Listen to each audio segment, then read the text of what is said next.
Эмчийн цагаан халаалаар эжилсэж энэ цагийн хөгжлийг хамтдаа бүтээцгээе. Сайн байцгаана уу? Би лабораторийн 3 дугаар хэмжээний оюутан Хос Эрдэнэ. Эмнэлэгчийн 1-р хэмжээний оюутан Нямын Эрдэнэ.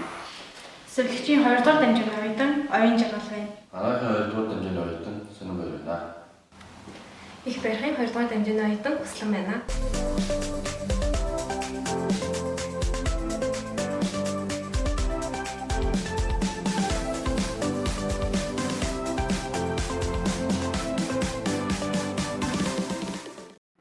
Би өөрийн хүсэл сонирхол ирээдүйн мэргэжлээ төгс эзэмшихийн тулд Амгаахын шинжлэх ухааны үндэсний их сургуулийн Дорногов аймаг дахь Амгаах ухааны их сургуулийг сонгож суралцж байна.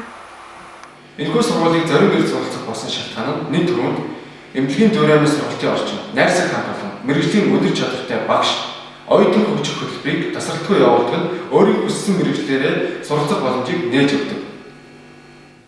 Монгол Улсын засгийн газрын 321 дугаар тогтоолын дагуу орон нутгийн дахь төрийн өмчөд ихтэй сургуулийн оюутнуудад сургалтын хөтөлбөрийн 50% хөнгөлөлт үзүүлж байна.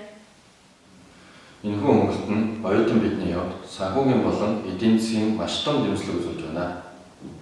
Шинээр исэн суралцж буй оюутнууд болон 2-6 дугаар курсын оюутнууд энэхүү хөнгөлөлтөнд хамрагдах боломжтой. Эрүүл ирээдүйг хамтдаа бүтээн манай